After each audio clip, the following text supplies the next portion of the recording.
This is a second-hand Volvo EC80D hydraulic crawler excavator.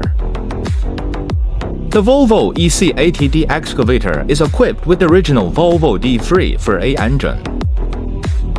The core components are all original.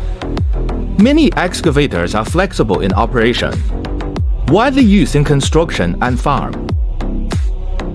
The working weight of the whole machine is 7,450 kilograms.